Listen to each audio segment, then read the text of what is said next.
नमस्कार मेरे प्यारे भाइयों, मैं हूं अनुज और आप सुन रहे हैं हॉरर कहानी, वो भी मेरी जुबानी। दोस्तों, आज का हॉरर पॉडकास्ट ट्रक ड्राइवर की है जिनका नाम केदारनाथ है। तो चलिए अब यह कहानी केदारनाथ जी के नजरिया से सुनते हैं। लेकिन उससे पहले आप लोगों से एक शिकायत है। आप लोग कहानी को पूरा सुनते हैं लेकिन लाइक नहीं करते हैं। इस बार मैंने आप लोगों से बहुत उम्मीद लगाई है कि आप लोग इस बार वीडियो को लाइक भी करेंगे और चैनल को सब्सक्राइब करके अपना सपोर्ट जरूर दिखाएंगे। और अगर आप लोग चाहते हैं कि आपका नाम वीडियो में लिया जाए तो कमेंट में अपना नाम और अपने शहर का नाम जरूर लिखें। तो अब ज्यादा समय नहीं लेते हैं, चलिए कहानी की शुरुआत करते हैं। दोस्तों, मेरा नाम केदारनाथ है और मैं हिमाचल के ही एक छोटे से पहाड़ी गांव धर्मपुर का रहने वाला हूं। पेशे से तो मैं एक ट्रक ड्राइवर हूं, पर आज जो डरावनी कहानी मैं आप लोगों को सुनाने जा रहा हूं वो मेरे जीवन में घटी एक ऐसी खौफनाक हकीकत है जिसने मुझे हमेशा के लिए बदल कर रख दिया। वो कहते हैं ना, कुछ सफर आपको मंजिल तक नहीं बल्कि आपके डर की हदों तक ले जाते हैं। मेरा ये सफर भी कुछ वैसा ही था। देखने में मेरी जिंदगी बहुत सीधी सादी लगती थी। पहाड़ों की गोद में पला बढ़ा, जहां हर सुबह सूरज की पहली किरण सीधे हमारे आंगन में पड़ती थी। मेरे बापू, जो अब बूढ़े हो चले थे, उन्होंने अपनी पूरी जिंदगी गांव की छोटी सी जमीन पर खेती करके गुजार दी। हमारी जरूरतें कम थीं तो जिंदगी कट रही थी। पर जब छोटी बहन कमला की शादी की उम्र हुई और घर पर पैसों की तंगी ने दस्तक दी तो मेरे दिल में पहली बार गांव से बाहर जाकर कुछ बड़ा काम करने और ढेर सारे पैसे कमाने का ख्याल आया। मैंने ट्रक चलाना अपने चाचा से सीखा था, जो कस्बे में सामान ढुलाई का काम करते थे। शौक शौक में सीखा हुआ हुनर अब मेरी जरूरत बन चुका था। पर हमारे इलाके में काम मिलना इतना आसान कहाँ था। दिन रात मेहनत करके भी इतने पैसे नहीं जुड़ पा रहे थे कि मैं बहन की शादी धूमधाम से कर सकूं और बापू के कंधों का बोझ हल्का कर सकूं। एक शाम मैं कस्बे के ढाबे पर चाय पी रहा था। मन में यही सब उधेड़-बुन चल रही थी। तभी मेरा पुराना दोस्त हरीश, जो शहर में काम करता था, वहां आ पहुंचा। उसे मेरी हालत का अंदाजा था। उसने इधर उधर की बातों के बाद धीरे से कहा, केदार, एक काम है। पैसे बहुत हैं पर काम थोड़ा टेढ़ा है। मैंने उत्सुकता से पूछा, कैसा काम? उसने बताया कि कस्बे के बाहर एक बड़ा ठेकेदार है, ठाकुर बलवंत सिंह। उसे अपने सामान को रात के अंधेरे में जंगल के एक खुफिया गोदाम तक पहुंचाने के लिए एक भरोसेमंद ड्राइवर चाहिए। रास्ता कच्चा, सुनसान और खतरनाक है, इसलिए कोई भी ड्राइवर उस रास्ते पर जाने के लिए जल्दी तैयार नहीं होता। हरीश ने कहा, ठाकुर साहब मुंह मांगी कीमत देते हैं। एक चक्कर के 10,000, हफ्ते में 2 चक्कर लगाने होंगे। हफ्ते के 20,000। ये रकम सुनकर मेरी आंखें फटी की फटी रह गईं। इतने पैसे तो मैं यहां 3 महीने में भी नहीं कमा पाता। मेरे मन में एक अजीब सी बेचैनी हुई। इतना पैसा, वो भी सिर्फ रात में ट्रक चलाने का? जरूर कुछ गड़बड़ है। मैंने हरीश से पूछा, पर उस रास्ते में ऐसा क्या है और रात में ही क्यों? हरीश ने अपनी आवाज धीमी करते हुए कहा, यार वो रास्ता पुराने वीरान जंगल से होकर गुजरता है। कहते हैं वो जंगल ठीक नहीं है। कुछ लोग उसे चुड़ैल वन भी कहते हैं। कई साल पहले वहां कुछ हादसे हुए थे, तब से लोग रात में उधर जाने से डरते हैं। पर ये सब सुनी सुनाई बातें हैं। तुझे तो पता है, मुझे इन भूत प्रेत की बातों पर यकीन नहीं। और जहां तक रात की बात है तो ठाकुर साहब का काम ही ऐसा है। वो नहीं चाहते कि किसी को उनके माल की भनक लगे। लालच मेरे डर पर हावी हो रहा था। बहन की शादी, घर की जरूरतें, ये सब मेरी आंखों के सामने नाच रही थी। मैंने मन ही मन फैसला कर लिया, ठीक है, मैं मिलूंगा उस ठेकेदार से। मैंने हरीश से कहा। अगले दिन हरीश मुझे ठाकुर बलवंत सिंह के पास ले गया। ठाकुर एक भारी भरकम रौबदार शक्ल का आदमी था। उसकी आंखों में एक अजीब सी सख्ती थी जिसे देखकर कोई भी घबरा जाए। उसने मुझे ऊपर से नीचे तक घूरते हुए पूछा, तुझे भेजा है हरीश ने? ट्रक चला लेगा उस जंगल में रात के अंधेरे में? मैंने बिना एक पल गंवाए हामी भरते हुए कहा, जी ठाकुर साहब, मैं बहुत अच्छे से चला सकता हूं, आप काम बताइए। ठाकुर मेरी आंखों में आत्मविश्वास देखकर मुस्कुराया। वो मुस्कुराहट दोस्ती वाली नहीं बल्कि किसी शिकारी वाली थी। उसने कहा, शाबाश, मुझे ऐसे ही दिलेर छोकरे की जरूरत थी। लाइसेंस की फिक्र मत कर, उस जंगल में कोई पुलिस उल्लिस जांच करने नहीं आती। यह सुनकर मेरा शक और गहरा हुआ, पर अब पीछे हटने का कोई रास्ता नहीं था। ठाकुर ने अपनी मेज की दराज खोली और नोटों की एक गड्डी निकालकर मेरे हाथ में रख दी। पूरे 10,000 रुपए एडवांस। मैंने अपनी जिंदगी में कभी इतने पैसे एक साथ नहीं देखे थे। मेरी उंगलियां कांप रही थीं। ठाकुर ने ट्रक की चाबी मुझे देते हुए अच्छे से समझाया।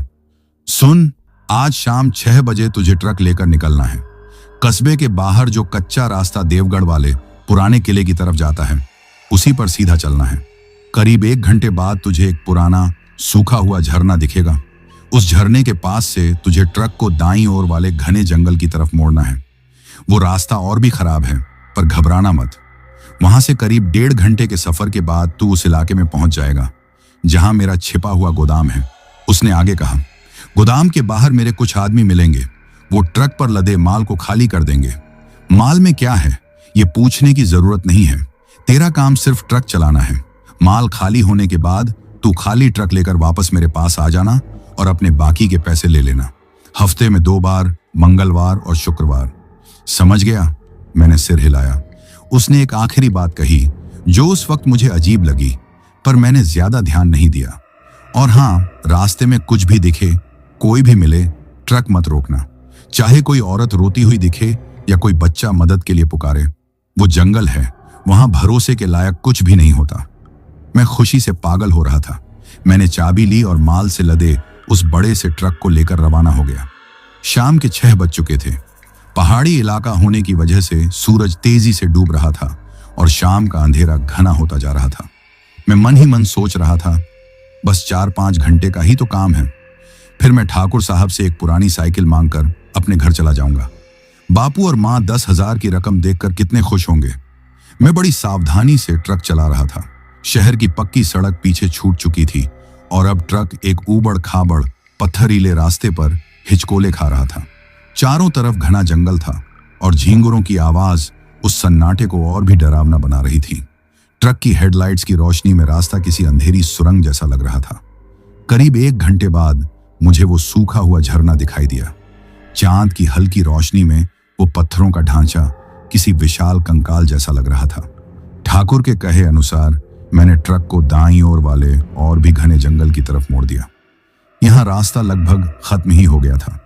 मैं अब सिर्फ पेड़ों के बीच से बनी एक पगडंडी पर ट्रक चला रहा था। ट्रक के टायरों के नीचे सूखी पत्तियों के टूटने की चरमराहट ही एकमात्र आवाज थी। अजीब सी बेचैनी मुझे घेरने लगी थी। ट्रक के केबिन में अकेलापन काटने को दौड़ रहा था। मैंने सोचा, थोड़ा संगीत सुन लेता हूं, मन बहल जाएगा। मैंने ट्रक का पुराना रेडियो चालू किया। कुछ देर खड़खड़ाहट के बाद उसमें एक पुराना गाना बजने लगा। मैं भी साथ में गुनगुनाने लगा, लेकिन कुछ ही किलोमीटर आगे जाने के बाद कुछ अजीब होना शुरू हुआ। अचानक ही रेडियो पर बज रहा गाना बंद हो गया। उसकी जगह एक अजीब सी सरसराहट और फिर एक बहुत ही धीमी, दिल को कंपा देने वाली आवाज आने लगी।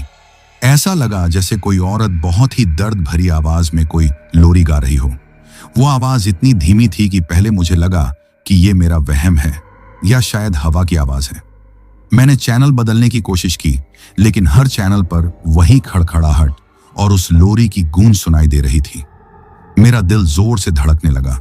मैंने घबराकर रेडियो बंद कर दिया। शायद सिग्नल की दिक्कत होगी, मैंने खुद को समझाया, पर मेरे मन के किसी कोने में डर ने अपनी जगह बना ली थी। मैं और आगे बढ़ा। जंगल अब और भी घना और अंधेरा हो गया था। पेड़ों की शाखाएं आपस में मिलकर एक छत जैसी बना रही थी, जिससे चांद की रोशनी भी जमीन तक नहीं पहुंच पा रही थी। तभी अचानक मेरी नजर सामने सड़क पर पड़ी। ट्रक की हेडलाइट की रोशनी में मुझसे करीब 100 मीटर दूर सड़क के बीचों बीच कोई खड़ा था। वो एक औरत थी जिसने सफेद साड़ी पहन रखी थी। उसके लंबे बाल खुले हुए थे और हवा में लहरा रहे थे, जिससे उसका चेहरा ढका हुआ था। वो बिल्कुल स्थिर खड़ी थी, जैसे मेरा ही इंतजार कर रही हो। ठाकुर की चेतावनी मेरे कानों में गूंज उठी। रास्ते में कुछ भी दिखे, ट्रक मत रोकना। मेरे हाथ स्टीयरिंग पर कस गए और पैर कांपने लगे। मेरा मन चिल्लाकर कह रहा था कि ब्रेक लगा दूं, पर मेरा दिमाग ठाकुर की बात मान रहा था। मैंने ट्रक की रफ्तार कम नहीं की।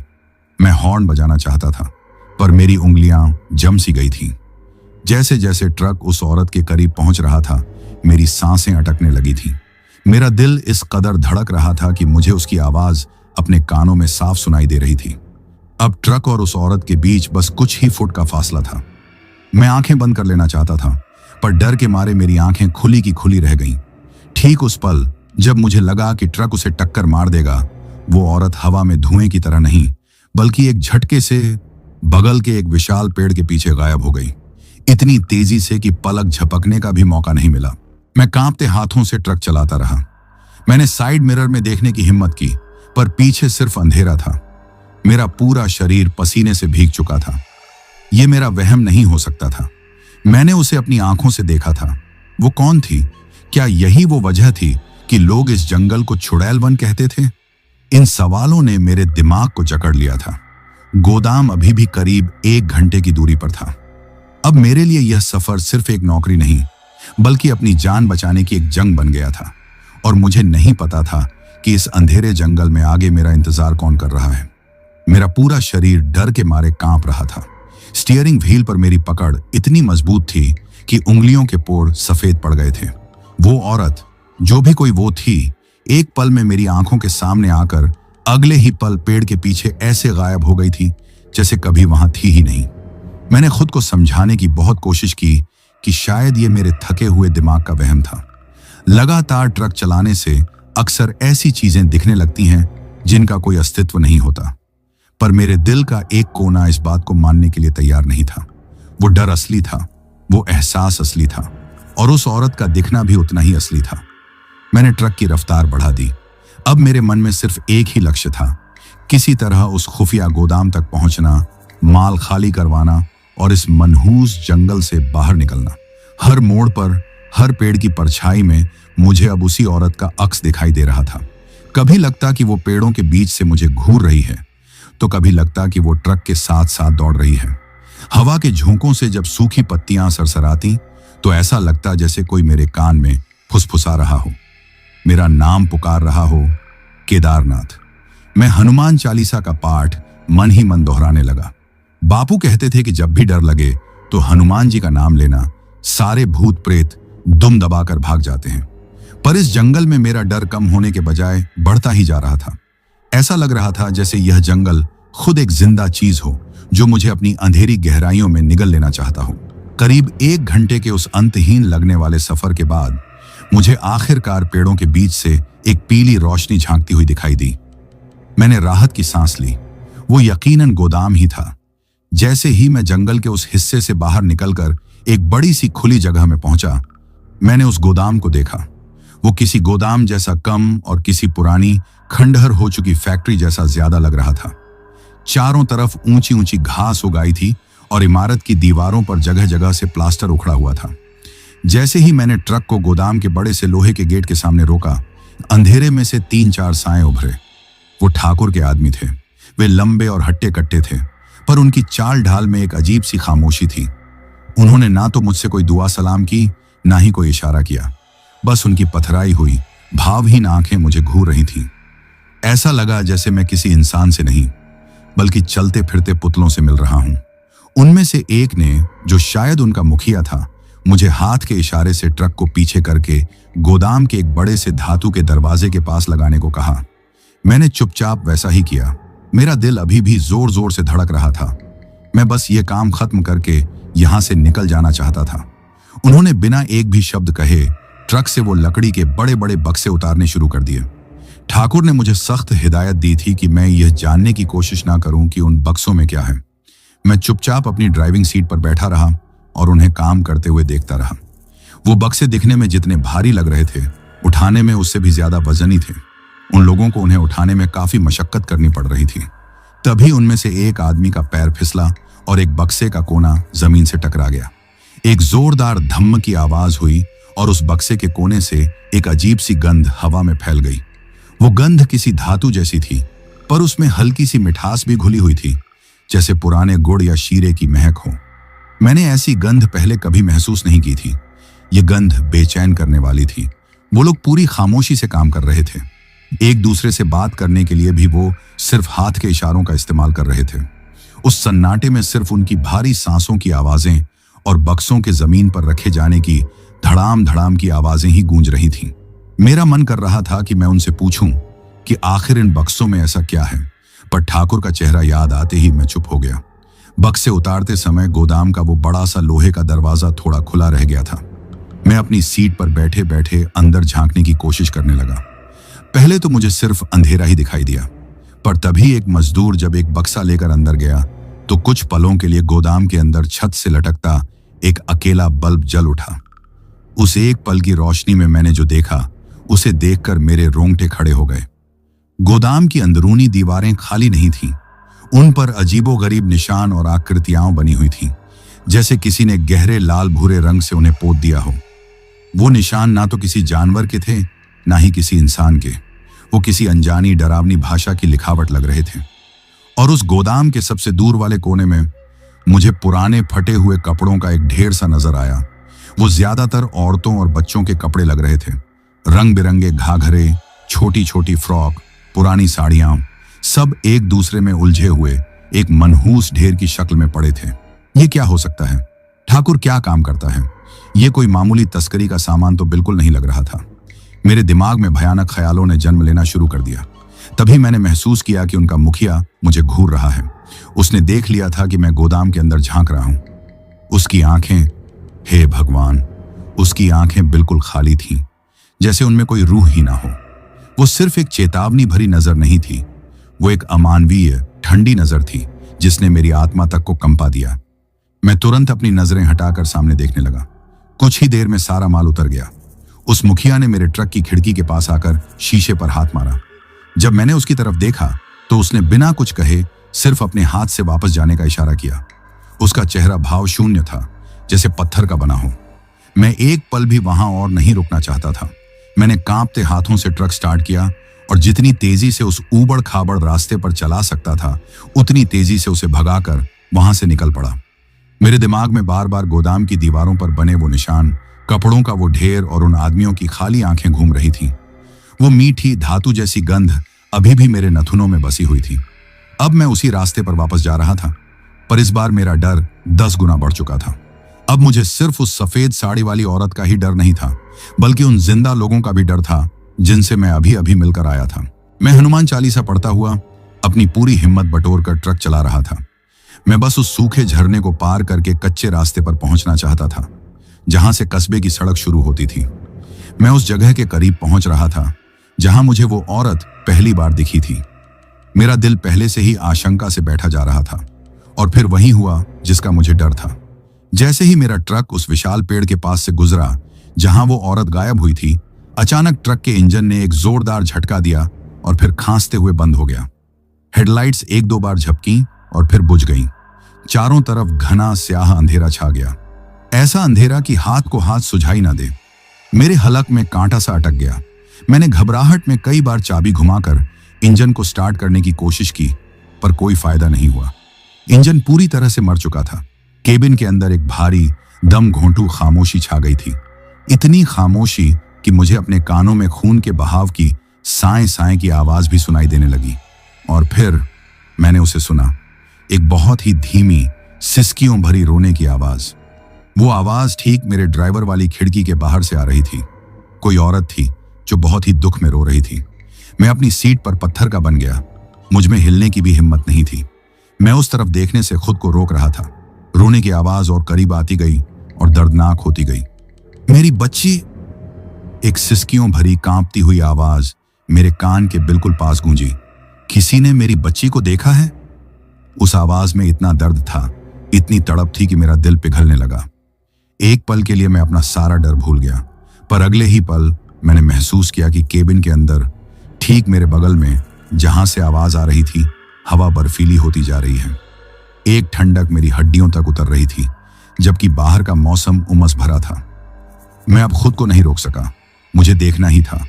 कौन थी वो जिसे अपनी बच्ची की इतनी फिक्र थी?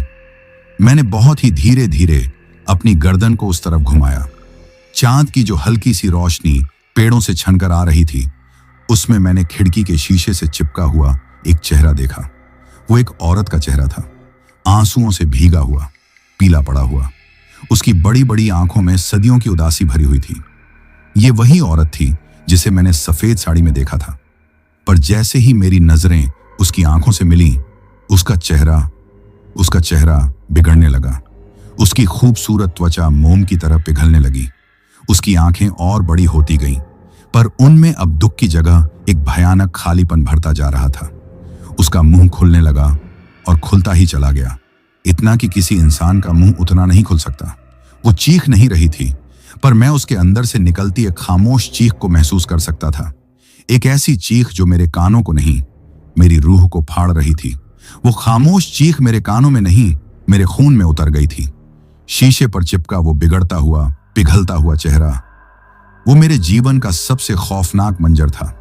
मेरा दिमाग सुन्न हो गया था और शरीर ने काम करना बंद कर दिया था। मैं बस अपनी सीट पर जम गया था, उस भयानक चेहरे को देखते हुए जिसकी आंखें अब दुख से नहीं बल्कि एक अजीब ठंडे गुस्से से मुझे घूर रही थी।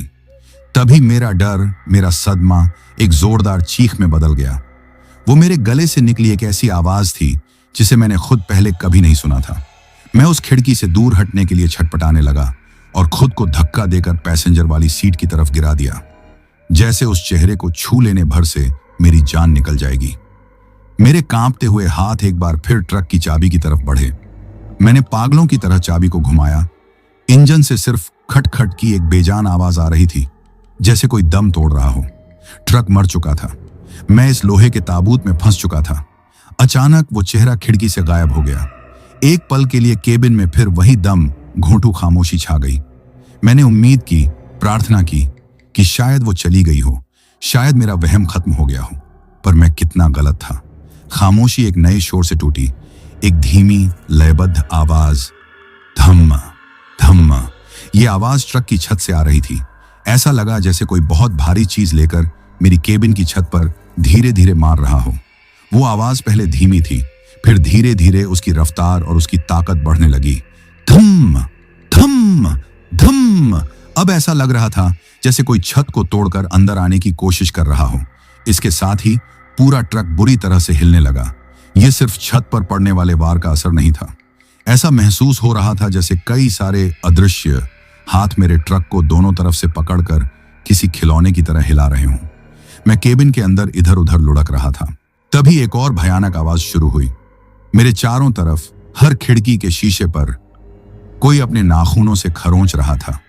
वो चर्रर छर्रर की आवाज मेरे दांतों में एक अजीब सी सिहरन पैदा कर रही थी। ऐसा लग रहा था कि मैं एक साथ कई भूखे जानवरों से घिर गया हूं जो मेरे मांस के लिए दरवाजा खरोंच रहे हों। और फिर वो लोरी, वही दर्द भरी धीमी लोरी जो रेडियो पर बज रही थी, अब फिर से गूंजने लगी। पर इस बार वो रेडियो से नहीं आ रही थी। वो आवाज जैसे केबिन के अंदर से, हवा में से, हर कोने से एक साथ आ रही थी। वो मेरे चारों तरफ थी, मेरे दिमाग के अंदर गूंज रही थी। मैं समझ गया, यह ट्रक अब मेरी कब्रगाह बनने वाला था। अगर मैं इसी में रहा तो या तो डर से मेरा दिल फट जाएगा, या फिर वो जो भी चीज बाहर है वो मुझे चीर फाड़ कर रख देगी। ठाकुर की चेतावनी मेरे दिमाग में कौंधी, ट्रक मत रोकना। पर अब ट्रक खुद एक जाल बन चुका था। यहां रुकने का मतलब था मौत को गले लगाना। भागना ही एकमात्र रास्ता था। मैंने अपनी सारी हिम्मत को इकट्ठा किया। मैंने अपनी आंखें जोर से बंद की, एक गहरी सांस ली और उन सभी भयानक आवाजों को नजरअंदाज करने की कोशिश की। मैं उस तरफ नहीं जाना चाहता था जहां वो चेहरा दिखा था। मैंने हिम्मत करके पैसेंजर सीट का दरवाजा, जो जंगल की तरफ खुलता था, उसे पूरी ताकत से धक्का देकर खोला और बिना सोचे समझे बाहर अंधेरे में कूद गया। मेरे घुटने और कोहनियां पत्थरीली जमीन पर छिल गईं, पर मुझे दर्द का एहसास तक नहीं हुआ। मैंने एक पल के लिए भी पीछे मुड़कर उस हिलते हुए, खरोंचे जा रहे ट्रक की तरफ नहीं देखा। मैं बस भागा। मैं अंधाधुंध जंगल के अंधेरे में भाग रहा था। मेरे पैरों के नीचे कांटे चुभ रहे थे।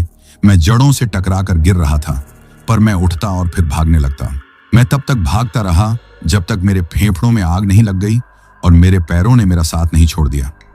आखिरकार मैं एक बड़े से बरगद के पेड़ के नीचे हांफता हुआ गिर पड़ा। ट्रक से आने वाली आवाजें अब पीछे छूट चुकी थीं।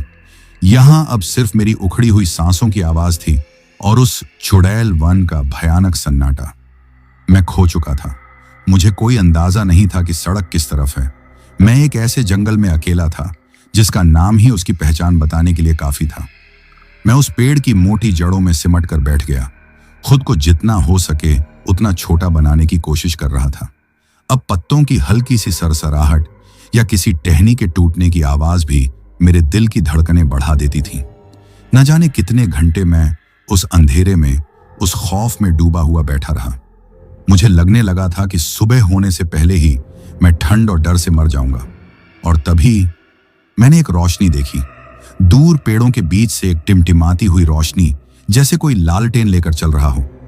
मेरे अंदर उम्मीद की एक लहर दौड़ गई। कोई कोई और भी है इस जंगल में।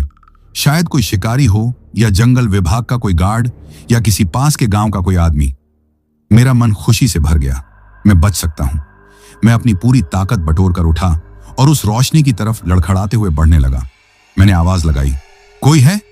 अरे भाई, कोई है, मदद करो, मैं रास्ता भटक गया हूं। रोशनी एक जगह रुक गई। एक पल की खामोशी के बाद एक शांत और बुजुर्ग आवाज ने जवाब दिया, कौन हो बेटा? इस वक्त जंगल में क्या कर रहे हो? मैं राहत के मारे लगभग रो पड़ा। मैं उस आवाज की तरफ बढ़ता गया। अब मुझे एक बूढ़े आदमी का अक्स दिखाई दे रहा था, जिसके हाथ में एक पुरानी लालटेन थी। उनकी लंबी सफेद दाढ़ी थी और उन्होंने गांव वालों की तरह के सादे कपड़े पहन रखे थे। वो किसी शांत स्वभाव के साधु या बाबा जैसे लग रहे थे। मैं भागता हुआ उनके पास पहुंचा। मेरी आंखों में राहत के आंसू थे। मैंने हांफते हुए कहना शुरू किया, बाबा जी, शुक्र है आप मिल गए। मेरा ट्रक वो रास्ते में खराब हो गया, और वहां एक औरत, वो कोई। मेरे शब्द मेरे गले में ही अटक रहे थे। उस बूढ़े आदमी ने अपना हाथ उठाकर मुझे शांत रहने का इशारा किया। उनके चेहरे पर एक बहुत ही शांत और कोमल मुस्कान थी। शांत हो जाओ बेटा, घबराओ नहीं, सब ठीक हो जाएगा।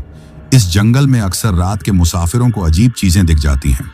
तुम मेरे साथ मेरी कुटिया में चलो, वहां तुम पूरी तरह सुरक्षित रहोगे। उनकी आवाज में एक अजीब सा सुकून था। मैंने भगवान का शुक्रिया अदा किया कि उसने इस फरिश्ते को मेरी मदद के लिए भेज दिया। जैसे ही मैं उनके और करीब पहुंचा, लालटेन की रोशनी उनके चेहरे पर पूरी तरह से पड़ी। वो कोमल मुस्कान अभी भी उनके होठों पर थी, पर उनकी आंखें पूरी तरह से सफेद थीं, दूध जैसी सफेद, जिनमें ना तो कोई पुतली थी, ना ही कोई काला हिस्सा। वो सफेद आंखें अंधेरे में हल्की हल्की चमक रही थीं। मेरे कदम वहीं जम गए। बूढ़े आदमी की मुस्कान और चौड़ी हो गई, जो अब बिल्कुल भी स्वाभाविक नहीं लग रही थी। उन्होंने उसी शांत आवाज में कहा, उसकी बच्ची को तुमने ही तो देखा है ना? वो तो बस तुमसे अपनी बच्ची के बारे में पूछना चाहती थी। चलो, डरो मत, मैं तुम्हें उसी के पास ले चलता हूं। यह कहकर उन्होंने मेरी तरफ एक कदम बढ़ाया, और मैं समझ गया, मैं एक बुरे सपने से भागकर एक और भी भयानक, एक और भी गहरे दुस्वप्न के बीचों बीच आ खड़ा हुआ था। मेरे कदम जमीन में जैसे धंस गए थे। वो शांत मुस्कान, वो हमदर्दी भरी आवाज, सब एक धोखा था, एक मुखौटा जिसके पीछे कुछ और ही भयानक चेहरा छिपा हुआ था। उस बूढ़े आदमी की दूधिया सफेद आंखें जो अंधेरे में चमक रही थीं, किसी इंसान की नहीं हो सकती थीं। वो आंखें सीधे मेरी रूह के आर पार देख रही थीं। मेरा डर अब एक झटके से गुस्से में बदल गया। मैंने अपनी कांपती हुई आवाज को हिम्मत देकर कहा, कौन हो तुम? और मुझसे दूर रहो, मैं तुम्हारे साथ कहीं नहीं जाऊंगा। मेरी बात सुनकर उस बूढ़े आदमी के चेहरे से वो कोमल मुस्कान एक पल में गायब हो गई। उसका चेहरा अब पत्थर की तरह सख्त और ठंडा पड़ गया। उसने अपनी भारी आवाज में कहा, मेरा नाम जटायु है, और मैं इस जंगल का और इसकी देवी का रखवाला हूं। वो एक बेचारी माँ है जो सालों से अपनी बच्ची को ढूंढ रही है। तुम जैसे बाहर से आने वाले शहर के लोग उसके दर्द को कभी नहीं समझ पाओगे। तुमने उसे देखा है, उसकी उम्मीद को जगाया है, अब तुम्हें जवाब तो देना ही होगा। जवाब? मैं क्या जवाब देता? मैं तो खुद एक अनसुलझे सवाल की तरह इस जंगल में फंस गया था। मैंने पीछे हटने की कोशिश की, वापस अंधेरे में भाग जाने के लिए, पर मेरे पैर जैसे जमीन से चिपक गए थे। मैंने अपनी पूरी ताकत लगा दी, पर मैं 1 इंच भी हिल नहीं सका। एक अनदेखी अनजानी ताकत ने मुझे अपनी गिरफ्त में ले लिया था। जटायु मेरी बेबसी को देखकर हल्का सा मुस्कुराया। उसने अपनी लालटेन उठाई और मुड़कर जंगल में और गहराई की ओर चलने लगा। उसने पीछे मुड़कर देखा भी नहीं, बस एक हुक्म दिया, चलो, और मैं चलने लगा। मेरा दिमाग चिल्ला रहा था, मेरे पैर रुकने की भीख मांग रहे थे, पर मेरा शरीर मेरे काबू में नहीं था। ऐसा लग रहा था जैसे किसी ने मेरी गर्दन में एक अदृश्य रस्सी बांध दी हो, और अब वो मुझे जहां चाहे खींच कर ले जा रहा हो। मैं उसका कैदी था, उसके पीछे पीछे उस भयानक जंगल में और अंदर चलता जा रहा था। अब हम किसी रास्ते या पगडंडी पर नहीं थे। ये जंगल का वो हिस्सा था जहां शायद सूरज की रोशनी भी कभी नहीं पहुंचती थी। बड़े बड़े पुराने पेड़ों की डालें किसी दैत्य की भुजाओं की तरह एक दूसरे में उलझी हुई थीं। लालटेन की हिलती डुलती रोशनी में उन पेड़ों की शक्लें बिगड़ैल, मुड़े तुड़े इंसानी जिस्मों जैसी लग रही थीं। हवा में एक अजीब सी सड्डन की गंध थी और जानवरों की जो आवाजें आ रही थी वो मैंने आज तक कभी नहीं सुनी थी। करीब 15-20 मिनट तक उस तरह चलने के बाद हम एक छोटी सी झोपड़ी के सामने आकर रुके। वो कुटिया कीचड़ और सूखी लकड़ियों से बनी थी और जंगली बेलों ने उसे लगभग पूरी तरह से ढक लिया था। उसे देखकर लगता था जैसे वो सदियों से वहीं खड़ी हो।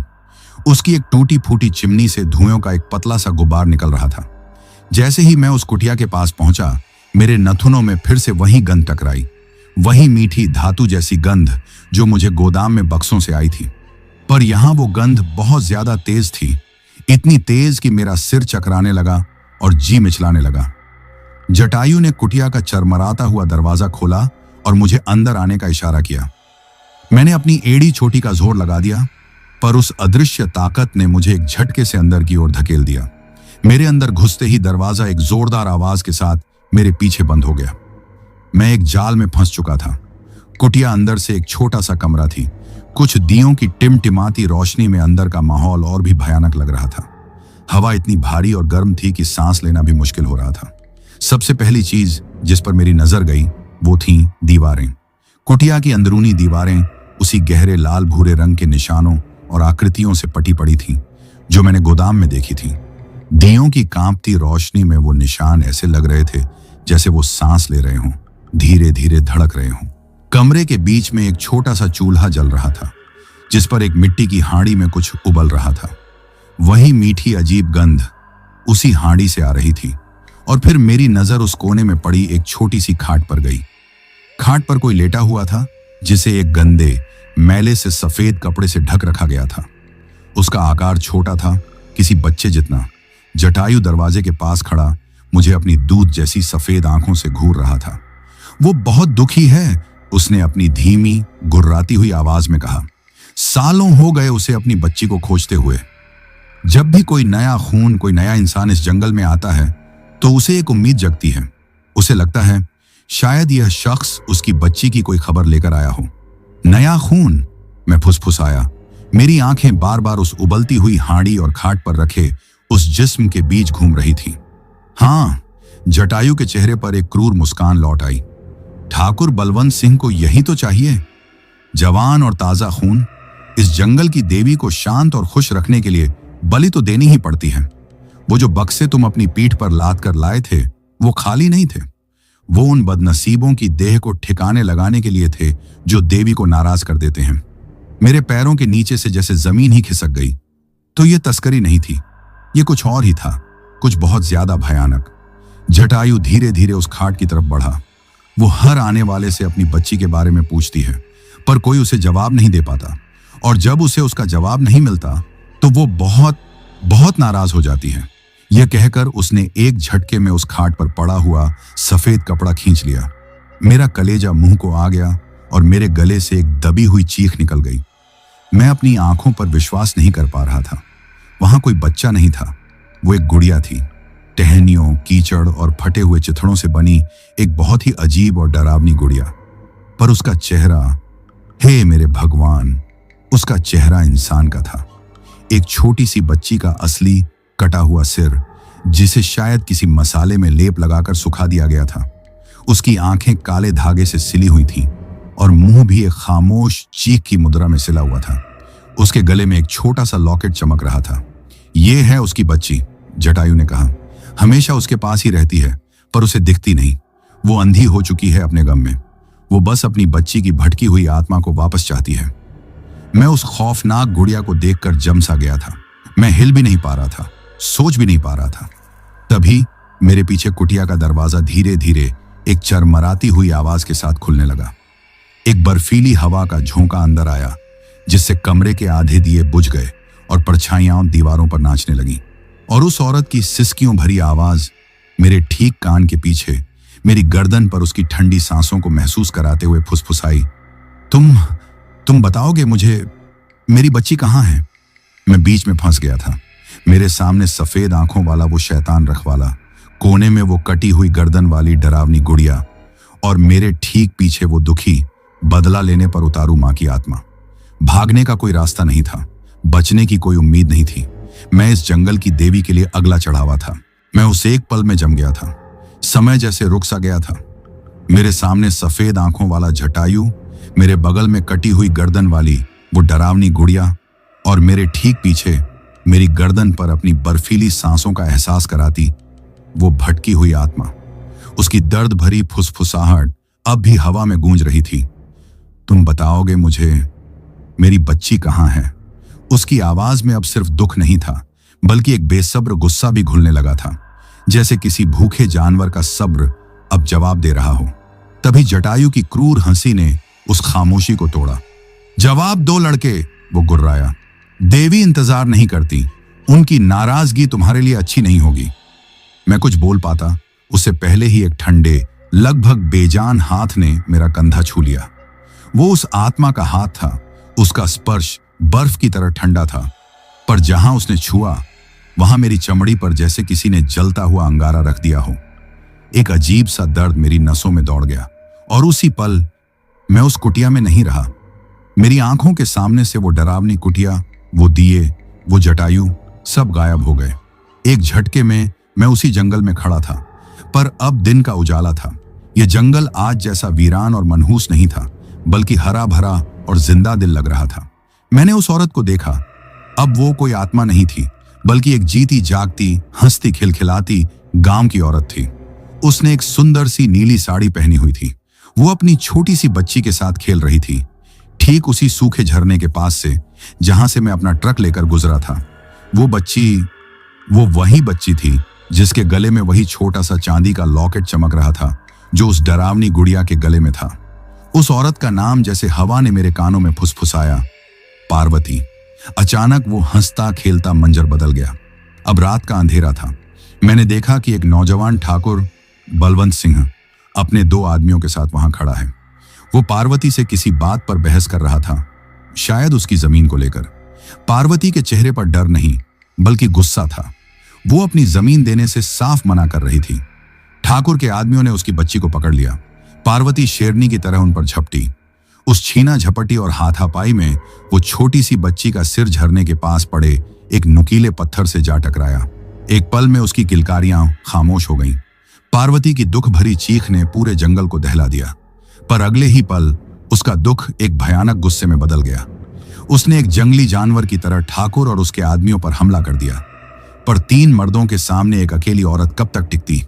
उन्होंने उसे बुरी तरह से पीटा और फिर मेरी आंखों के सामने अंधेरा छा गया। जब वो अंधेरा हटा तो मैंने सिर्फ पार्वती के बेजान शरीर को देखा, जिसे वो लोग घसीटकर जंगल की गहराई में फेंक रहे थे। एक झटके से वो सारे दृश्य मेरे दिमाग से गायब हो गए और मैं वापस उसी कुटिया में आ गया। मैं हाँफ रहा था और मेरे पूरे शरीर से पसीना छूट रहा था। मैंने वो सच देख लिया था जिसे यह जंगल सालों से अपने सीने में दफन किए हुए था। मैंने कांपती हुई नजरों से उस आत्मा को देखा जो अब पहले से ज्यादा साफ दिखाई दे रही थी और गुस्से में कांप रही थी। फिर मैंने जटायु की तरफ देखा। मेरे मुंह से अपने आप शब्द निकल पड़े, ठाकुर बलवंत सिंह ने मारा तुम्हारी बच्ची को और तुम्हें भी। जैसे ही ठाकुर का नाम मेरे मुंह से निकला, पार्वती की आत्मा ने एक ऐसी दिल दहला देने वाली चीख मारी कि कुटिया की कच्ची दीवारें तक हिल गईं। सारे दिए एक साथ बुझ गए। अब कमरे में सिर्फ जटायु की लालटेन की पीली रोशनी और उसकी चमकती हुई सफेद आंखें ही बची थीं। जटायु के चेहरे पर डर नहीं, बल्कि एक अजीब सी उत्सुकता थी। तो तुम देख सकते हो, वो बोला, तुम्हारे खून में कुछ तो खास है। देवी ने तुम्हें यूं ही नहीं चुना है। तुम सिर्फ एक बलि का बकरा नहीं हो, तुम उसका जरिया बनोगे, उसका हथियार। क्या मतलब है तुम्हारा? मैंने डरते हुए पूछा। देवी पार्वती इस जंगल से बाहर नहीं जा सकती, जटायु ने समझाया, जैसे वो कोई बहुत मामूली बात बता रहा हो। उनकी आत्मा अपनी मौत की जगह से इसी झरने और जंगल से वहां बंध गई है, पर वो ठाकुर से अपना बदला लेना चाहती हैं। इसके लिए उन्हें एक जिस्म चाहिए, एक चलता फिरता, जीता जागता जिस्म, जिसमें वो सवार होकर इस जंगल की हदों को पार कर सकें और अपने कातिल तक पहुंच सकें। आज अमावस्या की रात है, आज बलि की रात है और तुम्हारा जिस्म देवी को सौंपा जाएगा। यह सुनकर मेरी रूह कांप उठी। तो यह था उनका असली मकसद, मुझे मारना नहीं, बल्कि मेरे जिस्म पर कब्जा करना। पार्वती की आत्मा अब धीरे धीरे मेरी तरफ बढ़ने लगी। उसकी आंखों में अब दुख नहीं, सिर्फ सालों से सुलगती हुई बदले की आग थी। जटायु ने एक अजीब गले से निकलने वाली भाषा में कुछ मंत्र पढ़ने शुरू कर दिए। वो वही निशान थे जो दीवारों पर बने थे। वो उन्हीं को अपनी जुबान दे रहा था। चूल्हे पर रखी हांडी अब जोर जोर से उबलने लगी थी। जटायु ने एक लकड़ी का कटोरा उठाया और उसे हांडी में डुबोकर वो गाढ़ा लाल भूरा लेप निकाला। ये वही चीज थी जिससे दीवारों पर वो निशान बनाए गए थे। वो उस लेप को लेकर मेरी तरफ बढ़ा। ये देवी का तिलक है। इसे तुम्हारे माथे पर लगाने के बाद तुम्हारा जिस्म और तुम्हारी आत्मा एक नहीं रहेंगे। मैं समझ गया। मेरे पास अब कुछ ही पल थे। या तो मेरा जिस्म हमेशा के लिए किसी और का हो जाएगा या मैं मारा जाऊंगा। मेरा दिमाग पागलों की तरह कोई रास्ता ढूंढ रहा था। वो दृश्य, वो लॉकेट, वो गुड़िया, मैं उन्हें ताकत से नहीं हरा सकता था, पर शायद मैं उनके सबसे बड़े हथियार को ही उनके खिलाफ इस्तेमाल कर सकता था। मैं पार्वती के दुख को, उसके गुस्से को इस्तेमाल कर सकता था। जैसे ही जटायु ने वो बदबूदार लेप मेरे माथे पर लगाने के लिए अपना हाथ बढ़ाया, मैं डर से नहीं बल्कि अपनी पूरी ताकत से चिल्लाया, रुको, तुम गलत आदमी से बदला ले रही हो, पार्वती। मेरा चिल्लाना काम कर गया। पार्वती, जो जटायु के मंत्रों के असर में लगभग बेसुध हो चुकी थी, एक पल के लिए रुक गई। अपने नाम को मेरे मुंह से सुनकर वो चौंक गई। मैंने कांपते हुए हाथ से खाट पर पड़ी उस डरावनी गुड़िया की तरफ इशारा किया। तुम्हारी बच्ची वहां नहीं है। वो तो सिर्फ एक धोखा है। तुम्हें सालों से इसी धोखे में बांध कर रखने का एक जाल है। तुम्हारी बच्ची की आत्मा को इस शैतान ने कैद कर रखा है। फिर मैंने अपनी उंगली सीधे जटायु की तरफ कर दी। इसने और उस ठाकुर ने मिलकर तुम्हें और तुम्हारी बेटी को मारा था। यह तुम्हारा रखवाला नहीं, यह तुम्हारा दूसरा कातिल है। इसने तुम्हारी आत्मा को अपनी पूजा और अपनी ताकत के लिए गुलाम बना रखा है। जटायु का चेहरा गुस्से से लाल हो गया। उसका राज खुल चुका था। पार्वती की आत्मा हवा में ठहर सी गई। उसका कांपता हुआ जिस्म, जो अब तक मेरी तरफ बढ़ रहा था, अब धीरे धीरे मुड़ने लगा। वो उस गुड़िया को देख रही थी और फिर मेरी कही हुई बातों में छिपी सच्चाई को महसूस कर रही थी। उसकी जलती हुई आंखें धीरे धीरे मेरी तरफ से हटीं और पहली बार, सालों में पहली बार, शक और एक भयानक होती हुई सच्चाई के एहसास के साथ अपने तथाकथित रखवाले जटायु पर जा टिकी। कुटिया में मौत जैसी खामोशी छा गई थी। जंगल की देवी पहली बार अपने ही पुजारी पर सवाल उठा रही थी। कुटिया के अंदर हवा में जैसे बिजली कड़क रही थी। पार्वती की आत्मा, जो अब दुख और गुस्से का एक दहकता हुआ तूफान बन चुकी थी, पूरी तरह से जटायु पर केंद्रित थी। जटायु, जिसकी सफेद आंखों में हमेशा एक शैतानी आत्मविश्वास रहता था, आज पहली बार उसकी आंखों में मैंने खौफ देखा। उसका शांत क्रूर मुखौटा उतर चुका था और अब वो एक डरा हुआ, हारा हुआ इंसान लग रहा था। ये झूठ बोल रहा है देवी। जटायु की आवाज में एक हकलाहट थी। यह आपको भटकाना चाहता है। यह ठाकुर का ही आदमी है। इसे मार डालिए। पर अब बहुत देर हो चुकी थी। मेरे मुंह से निकले सच ने, जो मैंने पार्वती के अतीत के आईने में देखा था, शक का वो बीज बो दिया था जिसे जटायु के झूठ का जहर अब खत्म नहीं कर सकता था। पार्वती ने एक ऐसी चीख मारी जो किसी दुखी मां की नहीं, बल्कि एक अपमानित देवी की थी। उस चीख में सालों का धोखा, कैद और तड़प घुली हुई थी। धोखा! उसकी आवाज सिर्फ कुटिया में नहीं, बल्कि मेरे दिमाग के अंदर, मेरी हड्डियों के अंदर तक गूंज उठी। पूरी कुटिया किसी भूकंप की तरह कांपने लगी। दीवारों पर बने वो लाल भूरे निशान अब एक दहकते हुए गुस्से वाले लाल रंग में चमकने लगे।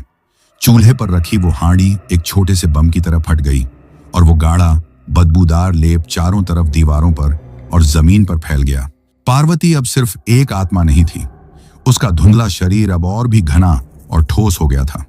वह अब दुख में डूबी एक मां नहीं, बल्कि साक्षात बदला लेने उतरी एक क्रोधित शक्ति लग रही थी। वह जटायु पर झपटी।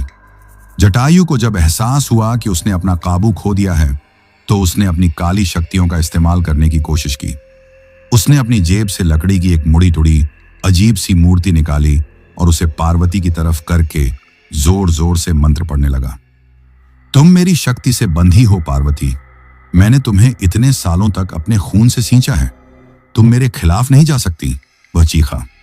एक पल के लिए पार्वती का शरीर हवा में ठिठका। ऐसा लगा जैसे वह पुराने मंत्र, पुराने बंधन उसे रोकने की कोशिश कर रहे हों।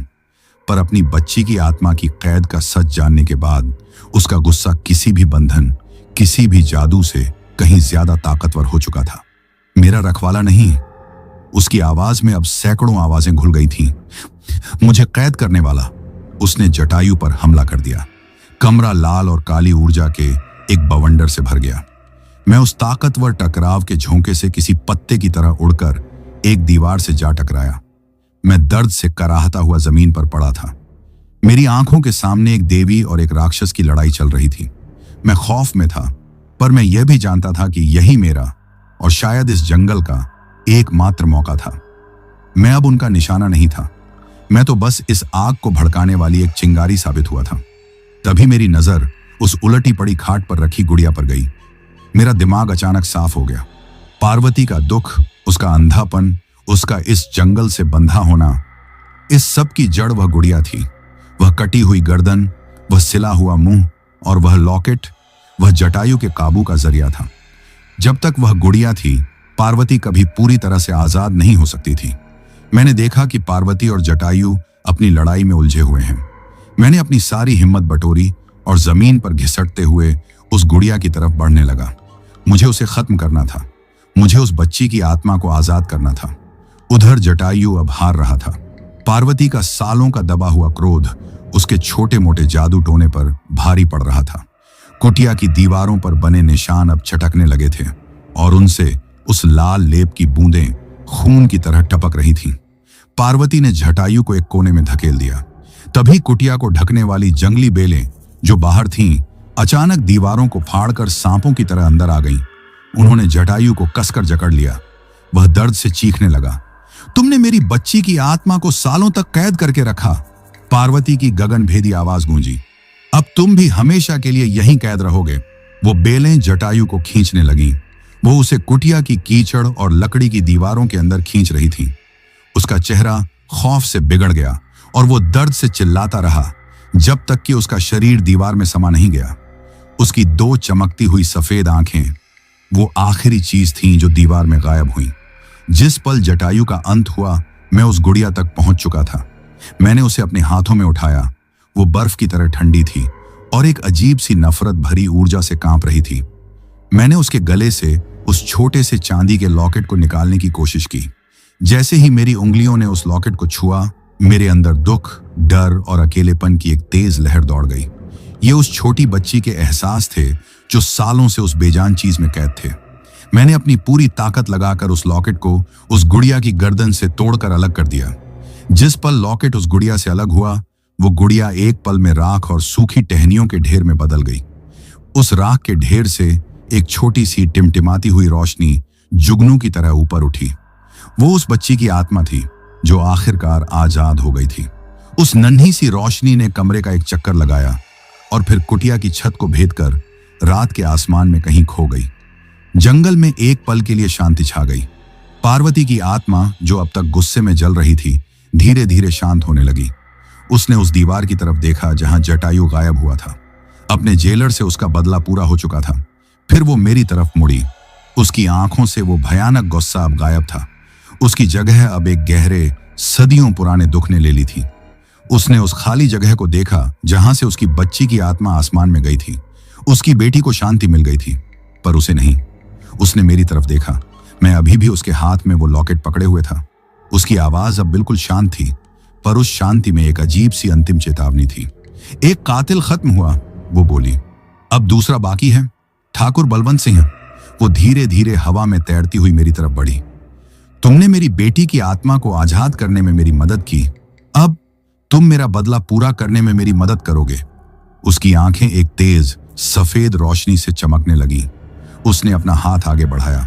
इस बार मुझे मारने के लिए नहीं, बल्कि मुझे अपनाने के लिए, मुझे अपना जरिया बनाने के लिए। मैं समझ गया। मैं एक मौत से बचकर दूसरी मौत के मुंह में आ गया था।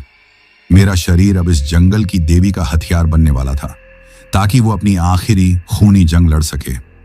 पार्वती की आत्मा एक अजेय शक्ति की तरह मेरे सामने थी।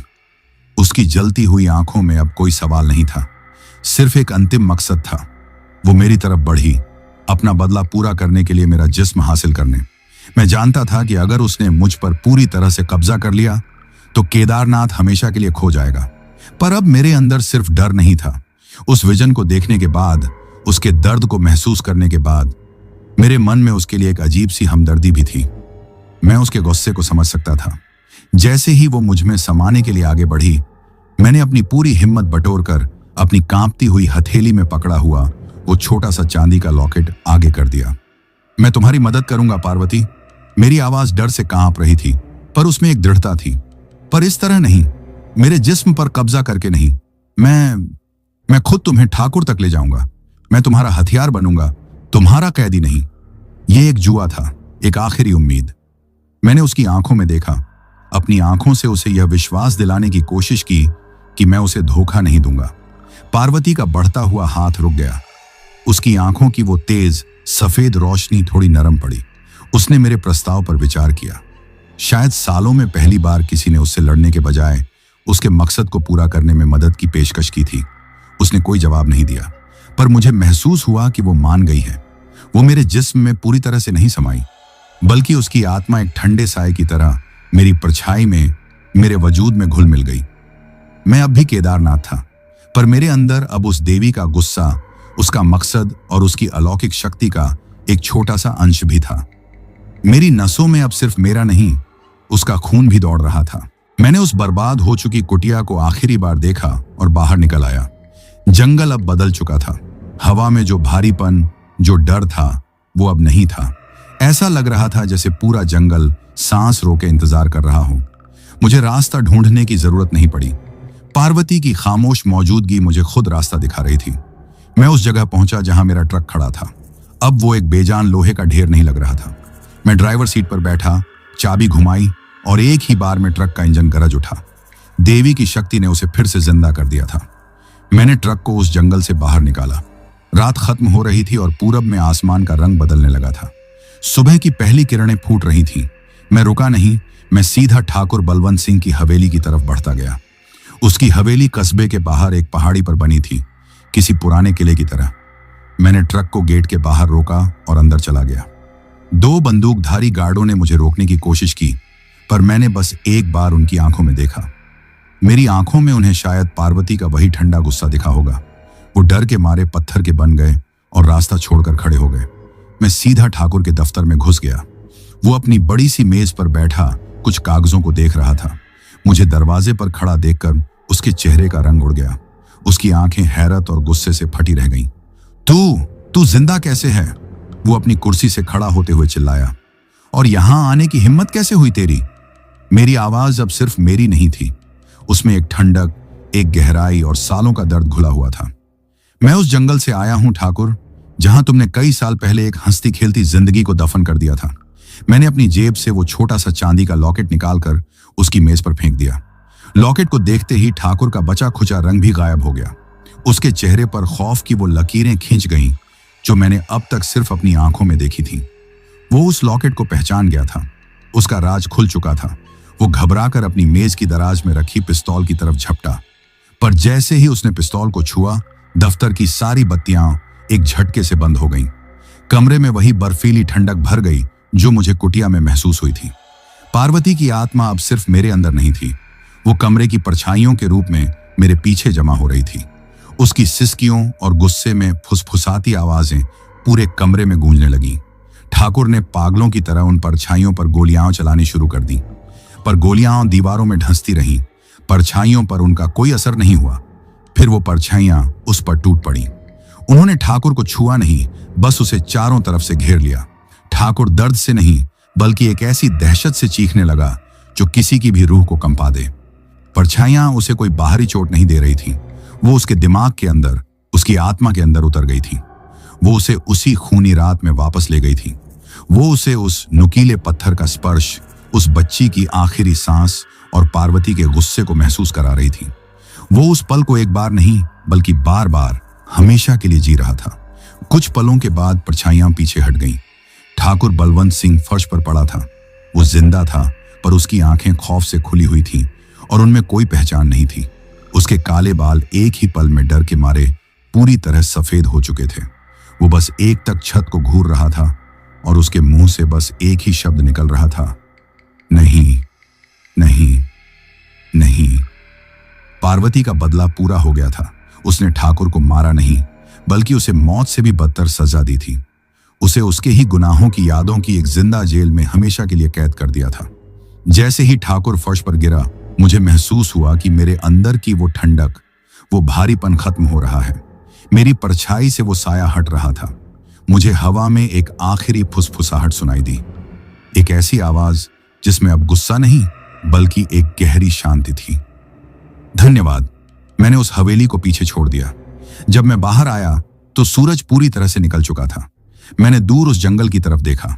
अब वो मुझे चुड़ैल वन नहीं लग रहा था, वो बस एक जंगल था जो आज सालों बाद आजाद हुआ था। पार्वती और उसकी बच्ची दोनों को इंसाफ और शांति मिल चुकी थी। मैं उस ट्रक को वहीं छोड़कर पैदल ही अपने गांव धर्मपुर की तरफ चल पड़ा।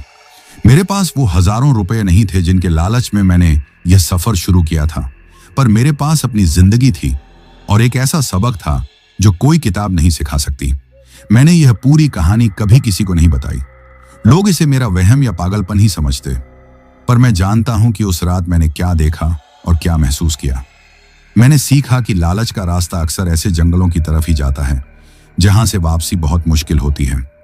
मैंने सीखा कि इंसाफ किसी न किसी रूप में अपना रास्ता ढूंढ ही लेता है।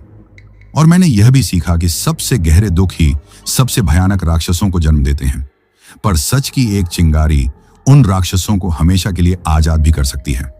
अब मैं वापस ट्रक चलाता हूं, पर मेरे सफर अब अलग हैं।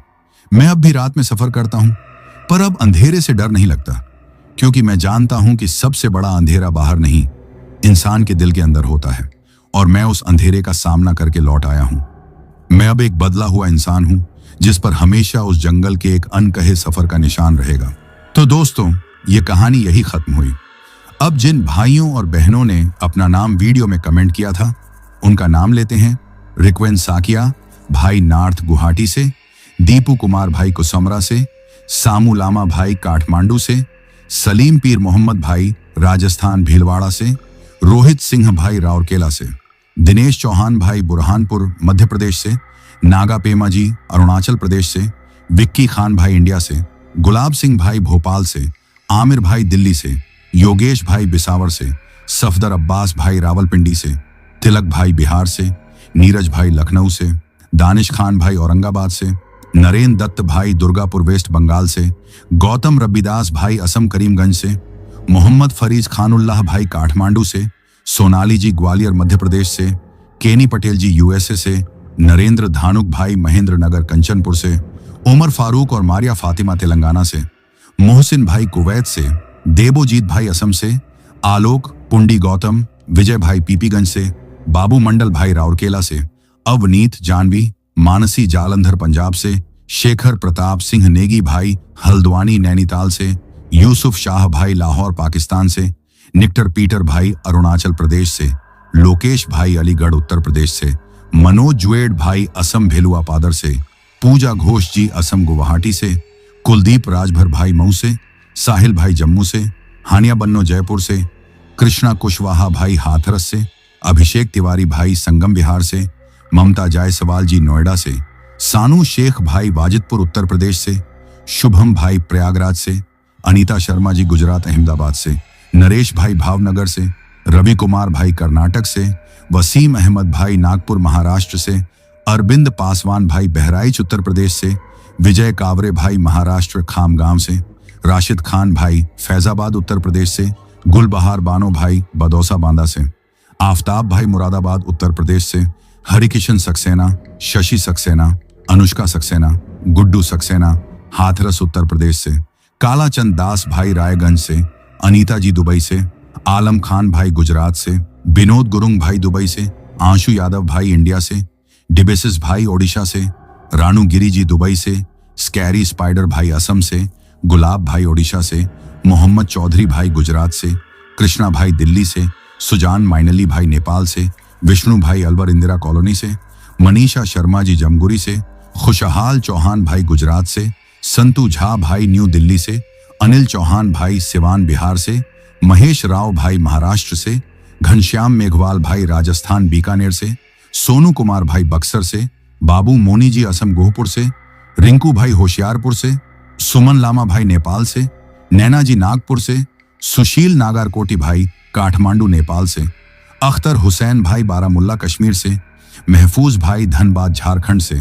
रेहान मलिक और इमरान मलिक भाई बाराबंकी उत्तर प्रदेश से, जशवंत भाई सूरत से, अशोक कुमार तिवारी, स्वरूपमा तिवारी, शाश्वत तिवारी और आरना तिवारी लखनऊ से, एसके जिंदल भाई लुधियाना पंजाब से, युवराज दादर भाई महाराष्ट्र से, सुरेंद्र डागर भाई मंगल ग्रह से, लवली भाई मोगा पंजाब से, कृष्णा कुमार सैनी भाई राजस्थान कोटपुतली परागपुरा से, अंकु राणा भाई रुद्रप्रयाग से, सुरेश राठौर बालोतरा भाई राजस्थान से, रामू भाई बस्ती से, राजेश भाई वेस्ट बंगाल जलपगुड़ी से, नीरज वर्मा भाई लखनऊ उन्नाव से, जितेंद्र पटेल भाई बरौठा देवास मध्य प्रदेश से, अभिषेक शर्मा भाई कानपुर से, लकी भाई बनारस से, विनय कुमार यादव भाई राजनांदगांव से, गुरदीप सिंह और गुरदीप सिंह भाई मोगा पंजाब से, मिहिर भाव्या और वैष्णवी अहमदाबाद गुजरात से, पूरन चंद्र बालोतरा भाई राजस्थान से, और जिन भाइयों और बहनों ने अपना नाम कमेंट किया है लेकिन वीडियो में नहीं लिया गया है,